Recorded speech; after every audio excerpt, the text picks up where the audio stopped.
So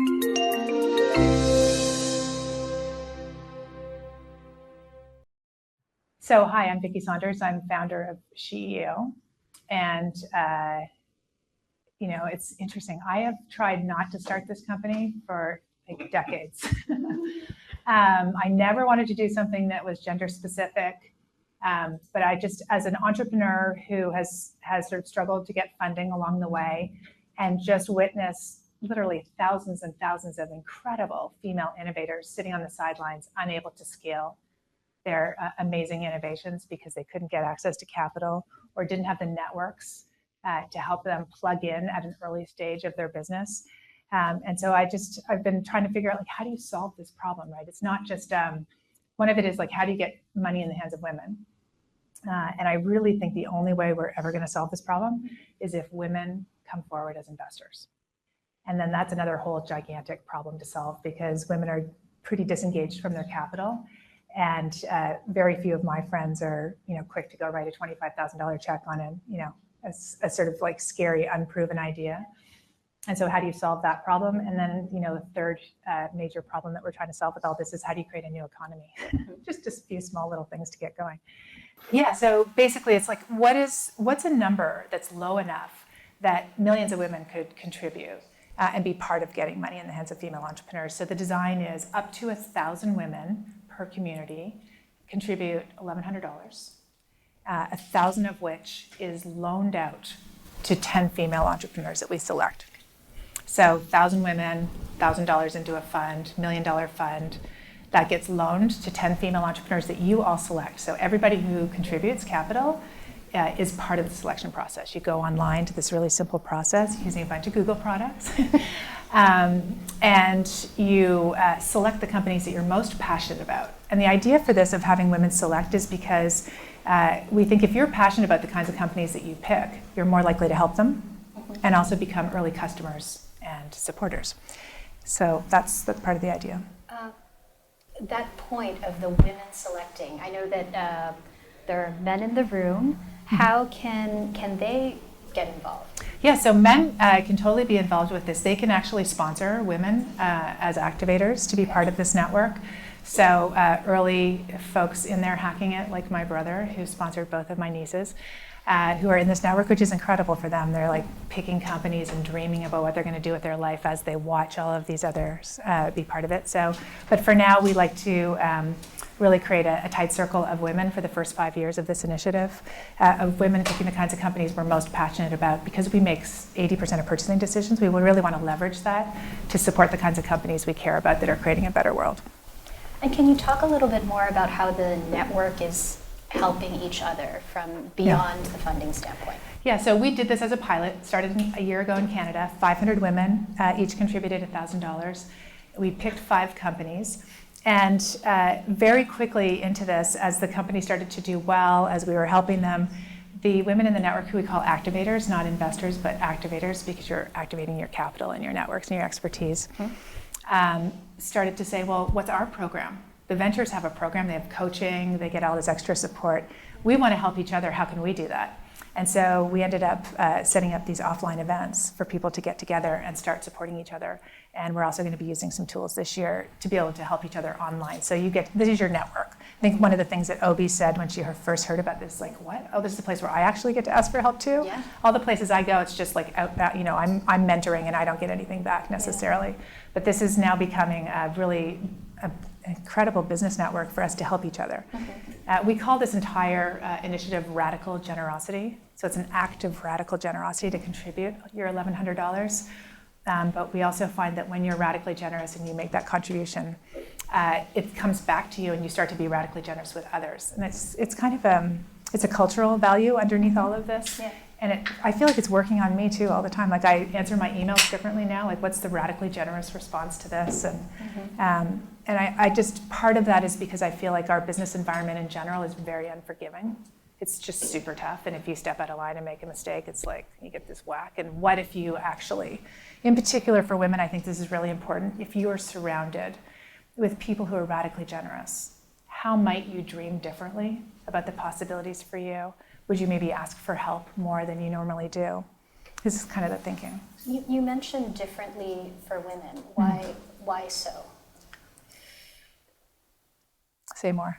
That it becomes so much more important for Yeah. women to experience this radical generosity. Why do you think it's more important? Yeah, well, I mean, I can speak personally. So it took me a long time to build my confidence as an entrepreneur. I was not born like my brothers were. They like stand on stage and go, I'm going to disrupt the universe. And everyone's like, yeah, go for it, right? I just don't know a lot of women like that who step up and feel that way. Yeah. We're much more practical. We say what we think we can get done, right? I mean, we generally under-promise and over-deliver. And there's tons of data on this in the world that basically women have to, prove it first. Yeah. Guys are hired on potential, women are hired on proof. Guys are funded on potential, women are hired on proof, right? So I see that all the time at incubators and accelerators all over the place. There are, this thing happened the other day. I was at an event and this woman was very nervous when she was pitching. She had such a great company. It was really, really cool, but you could tell she was kind of freaking out. She started doing this with her hair. And one of the guys came to me after and he goes, could you go talk to her and tell her to stop doing that? And I'm like, no, I'm not going to tell her to stop doing that. Like, she's nervous. Yeah. Listen beneath that. Like, don't get caught up on that. Yeah. Because I listen beneath the boisterous person who stands up on stage and says, I'm going to disrupt the universe when I know it's not true. I don't let that bother me, and I listen to the idea. So we deal with, but we don't do that. Okay. We expect everyone to be a certain way when they're up on stage. And frankly, this whole entire model that we're all existing in was not designed by us. We were not at the table. The world's not designed for women. If it was, we would have solved childcare a long time ago. It's a simple thing to solve. Why is this not solved yet? So I think there's, we're at this point in the world where a lot of our systems are broken. There's a lot of challenges. And I feel like if you bring women to the table with their unique innovations and their insights, and we work together, we can actually create a better world. And so to me, it's a big missing part of our economy that we are not getting money into the hands of women. 4% of venture capital goes to women. It's been like that for decades, hasn't changed at all. So instead of trying to level the playing field and create a female version of the existing male system, I sort of stepped back and said, what if you started all over? How would you do that differently? And we know that women like to be in a relationship together. And so this is a way for all of us to put a small amount of money in, come together and do this together, realize that we have more than we think we do, and support the kinds of companies we care about. And as they start to thrive, we go, wow, okay, my buying power just made a big difference. That company's thriving because of this right now. And so I've just really redesigned everything. We've redesigned the application process. It's only 11 questions. We've redesigned the support process. Yeah, crazy, right? It's really easy to fill out the application, no decks.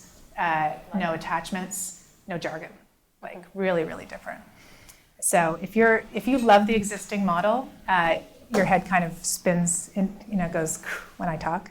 But we've really looked at this and tried to redesign it completely to, instead of looking at the things that aren't great with women, which is I feel like we're trying to fix women all the time. What if we actually looked at the way women do things and saw it as an asset, and then created a support system around that to help it be even better? You talk about sitting at the table together and some of these businesses that excite you. Can you share about some of the ones that you've been excited about? Sure. So since I'm at a tech company, one of my favorite ones is called Magnus Mode. It's designed by a woman who has a brother who's on the autism spectrum. And when he was little, he couldn't remember how to brush his teeth. So they created these little card decks and put them up on the mirror of all the stages and steps to brush your teeth.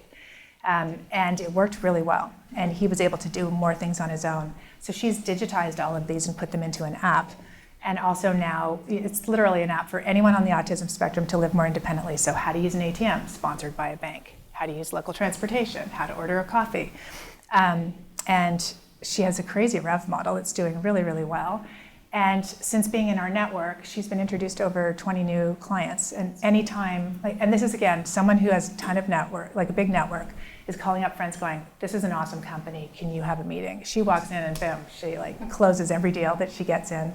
But as a young entrepreneur, she never would have had that network or opportunity. And so that's the power here. I literally am thinking of someone I want to introduce her to right now. Right. Well, and so she's going to blow past her revenue targets by 240% this year. She's going to need follow-on funding. And then this is where the next part of our model comes in, is that This is a 0% interest loan that the entrepreneurs get. We take no equity in their company.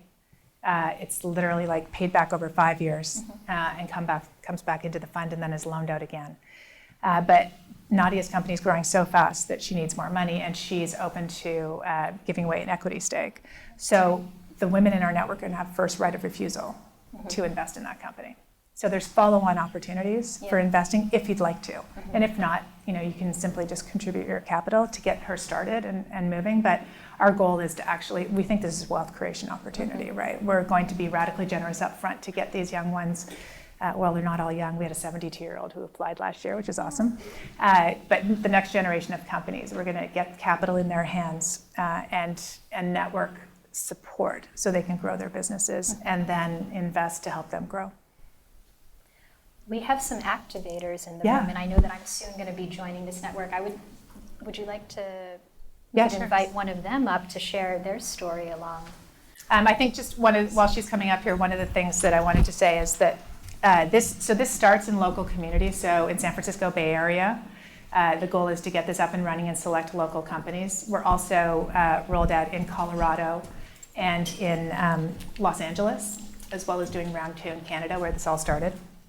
And the goal is to be in 1,000 communities by 2020. So connecting all these networks together so that if you're one of the San Francisco companies that's selected, you actually, and you want to grow your business, you can plug into the women in Stockholm or in Mumbai or in New York to grow your business. So we're really trying to create this distributed network to support one another.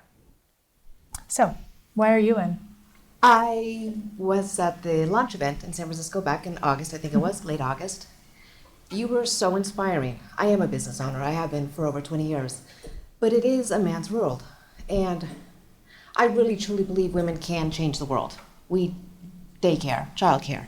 There's so many things we look at in a different way. And we do approach, I think, more openly, more accepting. And I think our business communities need more of that. And I believe in women. It's really simple. You inspired me. Okay, cool. So tell us about your business. What is it? I am the 3rd generation of printing. Mm-hmm. So we have a business here in the Valley, and I support corporate marketing and events departments with large and small format printing. Okay, great. And so tell me a little bit. So we ask everyone to write an I'm in statement of why they're in when they contribute. Do you remember yours? I don't. Or can you make one up on the spot then? So you want to help I'm in others, because I but- believe we need to change the system. I'm in because there is so much progress we can make when we work together, and we're stronger together than we are apart. I believe in generosity. I believe in paying it forward. Simple things. Yeah, okay. Thank you. Thank you. Great.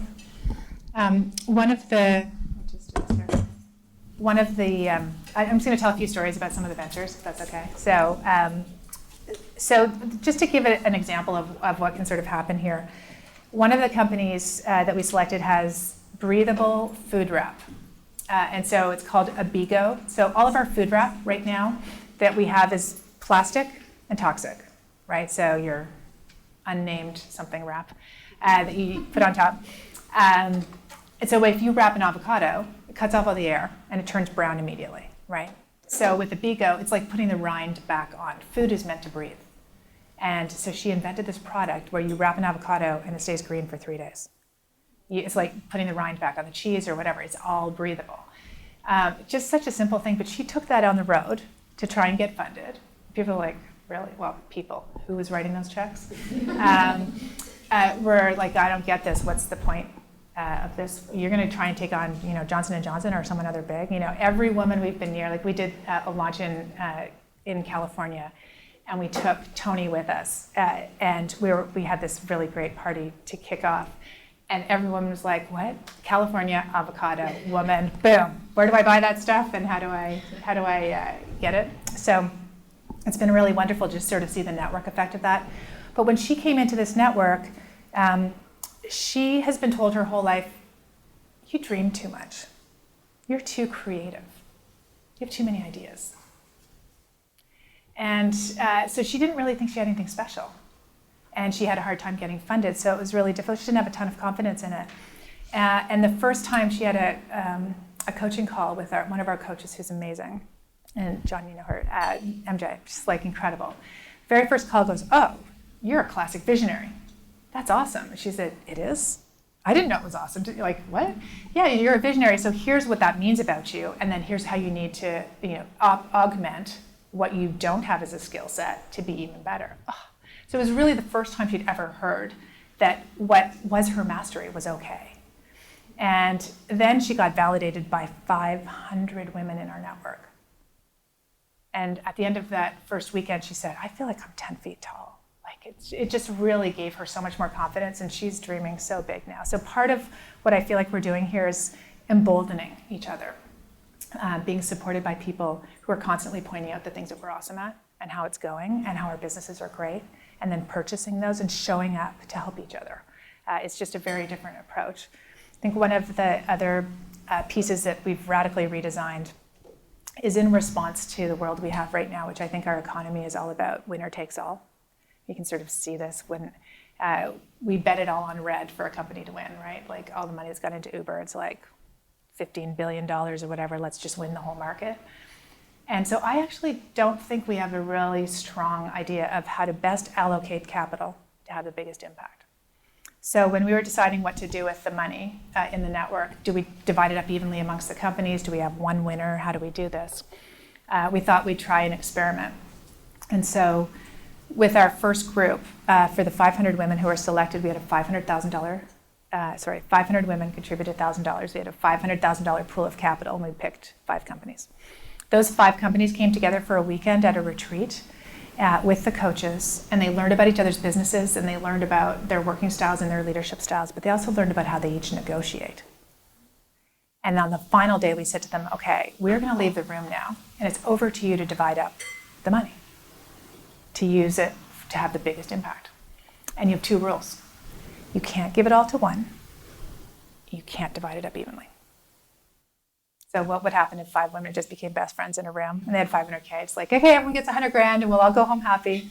But we actually said, no, I mean, what you need to do is you need to negotiate on your own behalf for this. And so we've done this a few times, and every time everybody gets money. But it's never divided up evenly. It's close, there's a range. But part of it is going through this process of like understanding how do we best allocate capital to have the biggest impact here.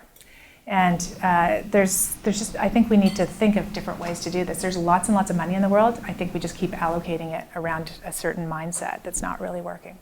So we're experimenting there as well. So almost every component of this has been designed with great intention to bring out the best of us together to create a better world. That's really what we're trying to do here. There are 2 questions I had. One is, what are your plans to get this started in other cities? Mm-hmm. And how does one get started with that? Because I have a wife, and I would really like her to do a little more. Yeah. And she's got a lot of talent, and I really believe that this could be a good opportunity for her. And the second one is, I wanted to understand when you said you raise a pool of 500,000, mm-hmm. and when you identify 5 prospects and divide it up, what happens after that? When do you get your money back? When can the next tranche of companies mm-hmm. get that money? Okay, great. So our goal for rolling out is to be in 1,000 communities by 2020, and we're doing this all by following the energy. So we launched a year ago, in July, about 15, 16 months ago in Canada. And we have 110 cities from around the world that have applied to replicate the model. So it's all been just through social media. We're just starting to get some good press now outside of Canada. No one really pays attention to press in Canada. And so we just got into Inc. magazine and a few other things that are starting to give us a bit more profile. But this has really just been word of mouth. I mean, we're all such global citizens now. Someone hears about it here, they get on a plane and they tell someone in Singapore and they tell 3 friends. And so for us, it's really... the big challenge we have right now is where to go next and how fast to grow. It feels like this idea wants to grow very quickly in the world. We've built a pretty slick technology backend to all of this. Google is one of the products that we use. So it's all cloud-based tools that are woven together to be able to track all of this and scale quickly. And our big challenge is we need the same level of innovation that we've created for the design of this at the sort of regulatory level, because we're at this strange time in the world where you're either philanthropy and this is the only way we could get this done in the States is through philanthropy at the moment, or your investment. We want to keep it really, really simple for women to be engaged, and so they actually get a tax receipt for this money. But we'd love to kind of pop right forward and leapfrog into the blockchain when it's ready, so that it's very easy to just make these transactions. So the scale part is going to be really interesting, but for now it's really whoever will not stop emailing me is what city we go to next. And that's what happened with Colorado. In fact, someone from Colorado contributed to the first pilot in Canada. Somehow she broke through our systems. The US dollars in. Yeah. You're from Dallas, okay, great. Yeah, so anybody can activate right now anywhere in the US. You can contribute capital. And then we're accepting applications from LA, San Francisco, and Colorado from ventures at the moment. Next year we'll open that up more broadly in the US. So that's the answers to that. What happens with the companies, so that we loan out this money at 0% interest, which is paid back over 5 years, and then loaned out again. So in fact, this year, by the time we do our second round in Canada in May, $100,000 will have been paid back. And so we're going to add one more venture this year. So we're not going to leave the money in over 5 years and have it sit in a bank account. We're just going to keep loaning it out each year for that 100,000. And our goal is that we have 100% payback. We're picking companies that are very low risk, that have at least 50K in revenue, are majority woman-owned and woman-led. They can pay back the money that they're getting, and then we put all these other sort of supports around it where they get coaching calls, they get access to us. And so every month there's an email that goes out to the network from the ventures asking for what they need. And within 24 hours of that ask, they're getting exactly what they want from the network. So there's just, it's working. We have a 100-to-1 ratio, 100 activators to one venture. So that seems to be working quite well. As a follow-up, when you say different centers, so each center will only kind of fund projects in that area, is it? That's the idea for now. It is not that you will not, you could not use, say, a 500,000 pool from Dallas to fund a venture in San Francisco. No. So the way that we're doing it right now, because the only thing I know for sure as an entrepreneur is that whatever I have planned is not what's going to happen, right? Yeah, exactly. So I think that the local component matters, but I'm not sure that it does, right? So it's an experiment to see. For example, in Canada, we did all of Canada as a region, which is kind of insane because it's a huge country. But everyone in Canada is only funding Canadian ventures. Next year, I think we may actually divide up the US in 3 or 4 groups, and so depending on the area you're in. And I think once we get to quite a bit of scale, we'll go right down to just doing a Dallas pilot is where I think it'll happen.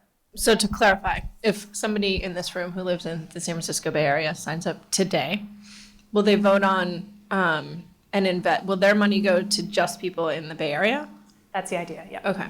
And then do you just have kind of rolling funds, like anybody can invest at any time, or do you wait until it like you've got a pool of 10 or whatever your number is, right? And you wait till you fill it up before you start investing, or how does that work? Yeah, so our deadline for this round is November 30th. So the goal is, whatever's in by November 30th will be the number that we're investing in. And we'll do this annually, is the idea. So this is an annual contribution.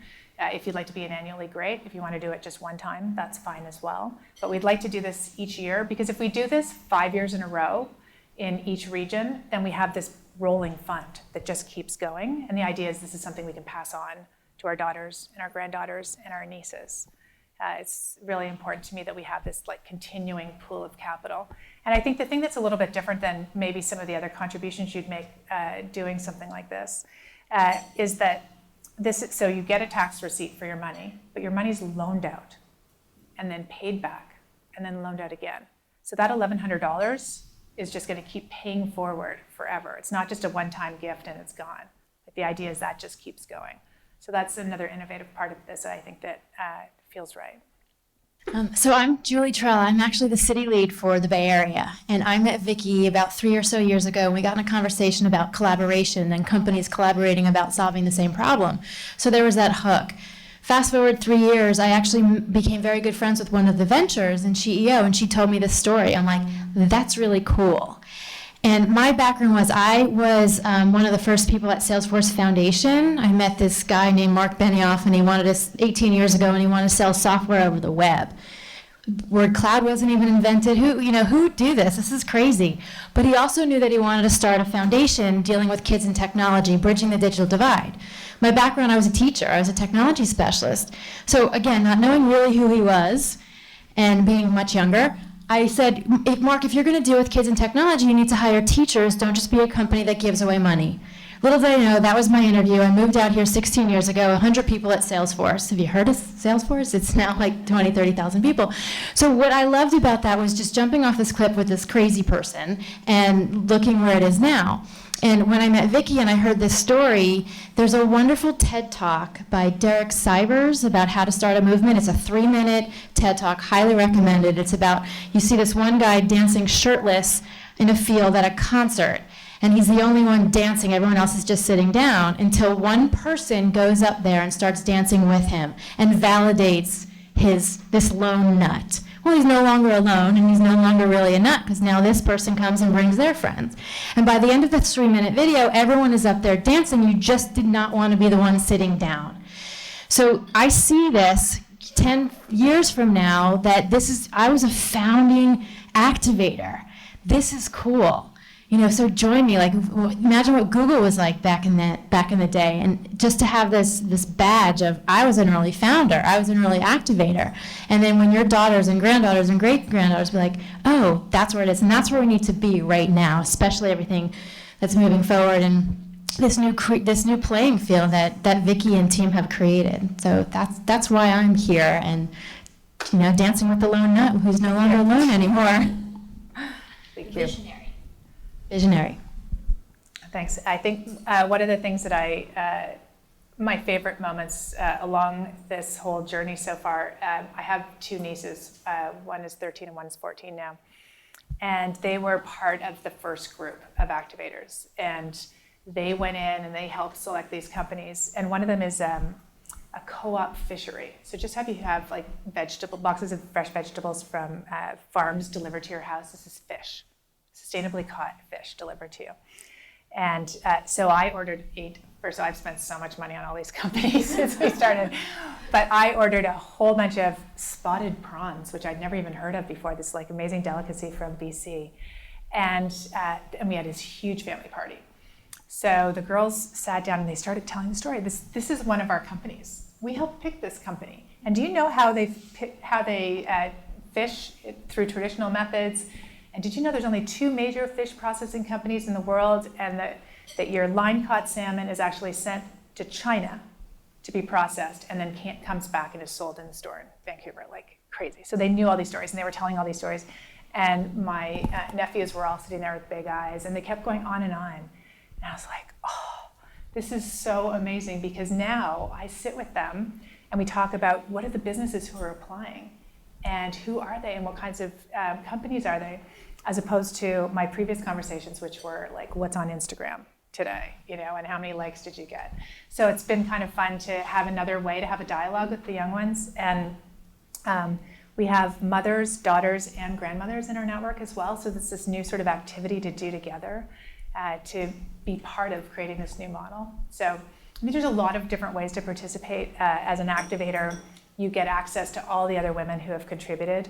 So with your $1,100, when you make that contribution, you get a login to be able to go and meet the other women, to come to 2 events. We do 2 big galas a year where you get to ask for help yourself, meet other people, meet the ventures, and connect, and then you can do other stuff offline or online. And the women that are showing up are the people that you want in your network. Like, they get it. They're jumping off that cliff or dancing on the field with you. Like, that's what's also very exciting. And I do love the nieces, the teens, and I would love to see, daughters, sisters activated. If you as a husband or a brother or a sister, a son. Yeah, there's a nice mix. So I think being in this network, we're really hoping that this becomes a place where we're radically generous with each other and supporting each other in our business goals, and helping these businesses thrive, and doing it together as a group is really the hope. So the idea is 1 million women by 2020. And that's $1 billion of capital in the hands of 10,000 entrepreneurs. And that's the start. So if you'd like to join us, you can sign up at SheEO.world. That's SheEO.world. So some folks would like to know, how do women who have really small scale businesses right now, essentially operating individually, apply and make it through the process? Yeah, so in order to apply, you have to have at least $50,000 in revenue. Okay. So if you've got $50,000 in revenue this year, you can apply. It's, as I mentioned, super simple, 11 questions, it takes about 15 minutes. If you're pre-revenue or beyond, if you don't have 50K in revenue yet, you can't actually apply. But I think the best way to grow your business is to become an activator in the network, because you get access to then all of those women to help you as well. Is there help in building a team in addition to a support system? Yeah, so part of the thing with the coaching, I mean, we have two unbelievable coaches. They're both based in San Francisco. They're the best two coaches I've found in my 25 years of being an entrepreneur. And they help you with wherever you are. So with Tony, it was, how do you find a COO to back her up with her visionary ideas? She's got another product coming after Abigo. So what does she actually need? And she gets exactly the support she wants. We're not a traditional sort of accelerator/incubator where day one is finance and day two is marketing and day three is legal. It's you get what you need when you need it on your own terms. And success is defined by you, not by us. What if the company is not turning out to be profitable to return the 0% loan? Yeah, so we definitely hope that doesn't happen. But if someone has a challenge paying back the money, this is where my funny comment comes in that became a hashtag, which is the ladies are coming. And so what does that mean? It means that we're coming with our sleeves rolled up, ready to help, as opposed to with a hammer ready to take over your company, right? Like the goal is we have everything that we need in our networks to help you grow. And we've been quite careful with the selection process here, and so our hopes is that we can help you, and if somebody doesn't actually pay back, then we'll deal with that when it happens. What surprised you most since putting this together?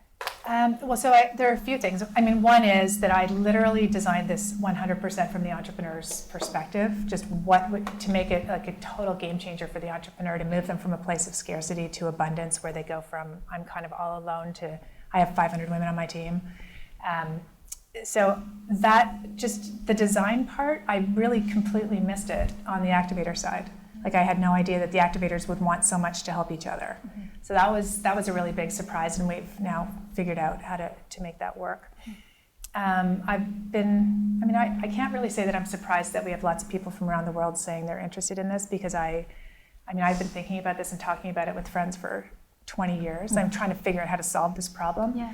And as an entrepreneur, when you have an idea that kind of comes through and you're like can't stop thinking about it, this was one of those ideas. Like this just felt like it could be something that would really, really grow.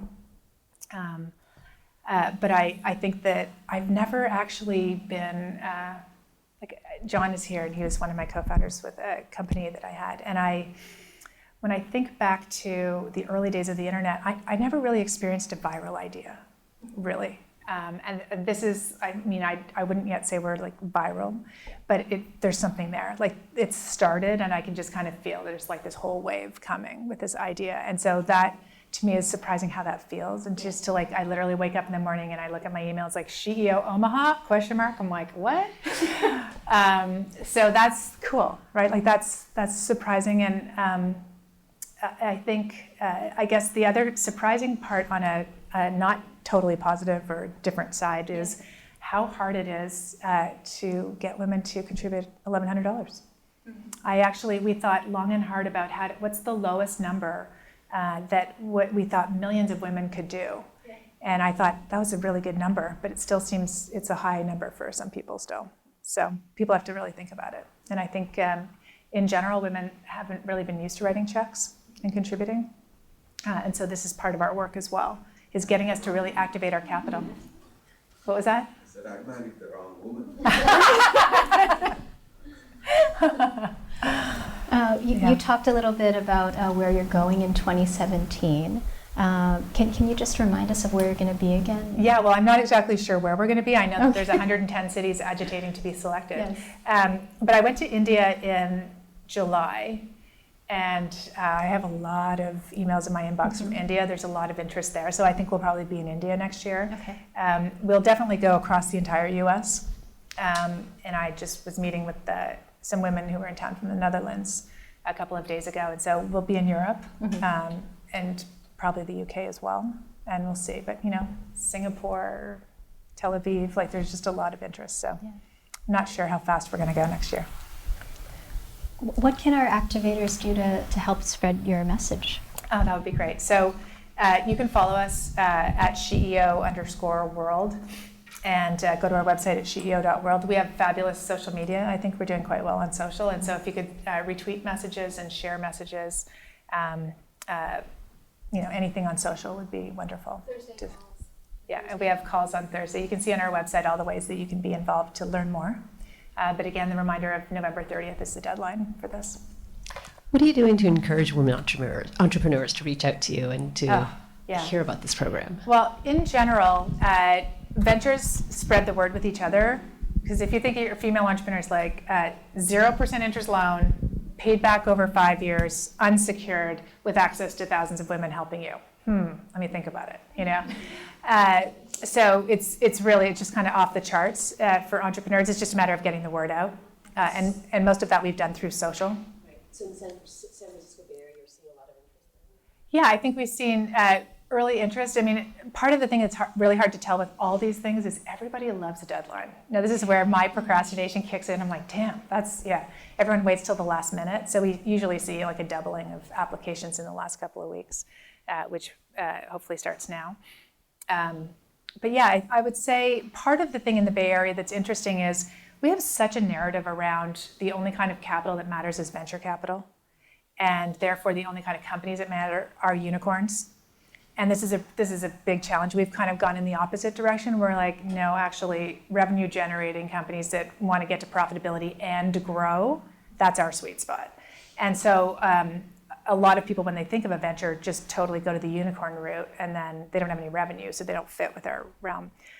That's actually all over the world, but particular to this region, that's where people think. And so spending a bit more time in Oakland and more like social ventures and places where there's a little bit a different kind of innovation lens, I think is important.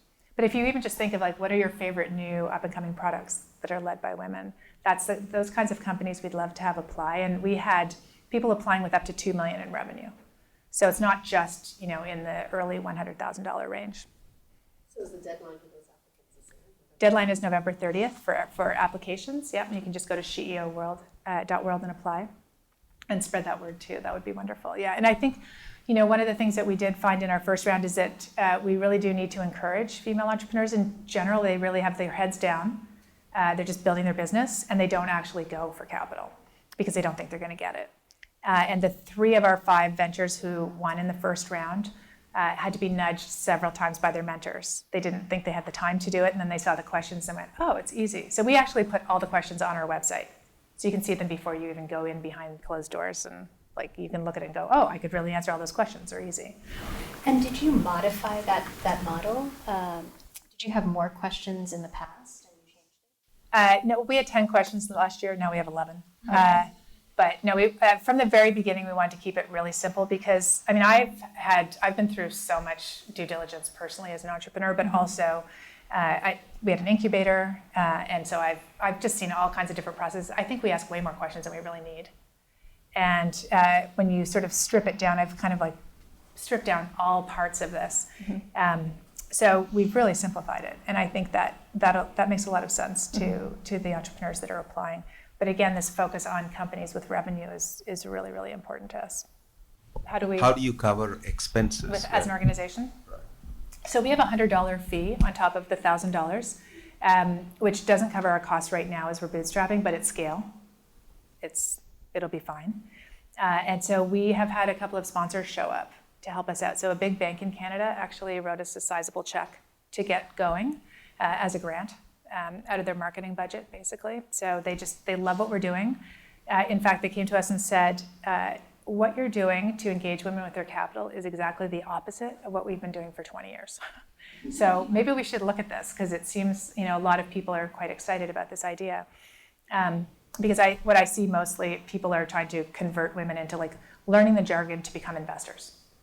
And we're not talking about that at all. We're just talking about being radically generous. And as you go through the experience, you realize you actually know how to do all this stuff. We're just clearing out the jargon. So the sponsorship has helped us to sort of bootstrap, but our goal is to not have any sponsors and to just have this funded by the women in the network.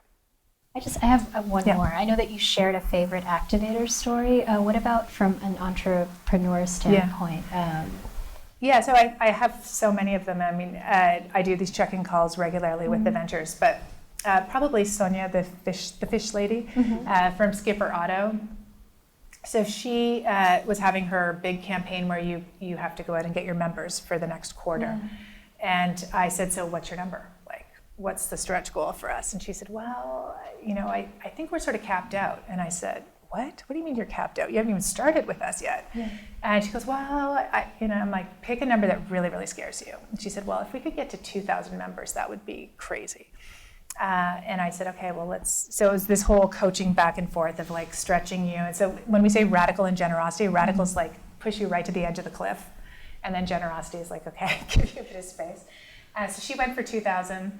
And she called me in tears and said, oh my God, we got to 2,115. Like, I never thought we could do that. And it was partly because the network shared the word, right? And became early customers, and she got a lot of recognition in the market. And so then I saw her afterwards, and I said, oh, that's really amazing that you got to that number. Congratulations. So what's your number next year? Like 6,000? And she's like, not even close, so much more. Right, so it was this whole, like, just to witness in real time over a period of 3 months, someone going from a place of thinking I couldn't hit that number to going beyond it. And then, like, being ready to just go so much bigger. And that being in a space where people are emboldening you, how just, it's intoxicating. It's just so amazing. So that's one of my favorites because it shows the transformational impact of a radically generous environment and how that can really be a game changer for women to dream bigger. Yeah. So every month we do this one ask, and so ventures ask for support, and within 24 hours of that going out, they get exactly what they need, which is crazy. So one of the companies asked for introductions to an ethical manufacturer, and she got that from somebody in the network, and she reduced her cost of manufacturing by 33%. Like just story after story each month of the kinds of things that can happen. I mean, I think also witnessing this together as a group, it really makes you feel like you can make a difference, which is something quite special. I'm excited to start making a difference. Yay. I thank you for making this dream a reality and bringing funding to so many women to start their businesses. Thank you. Thank you. Thank you very much. SheEO.world. Thanks.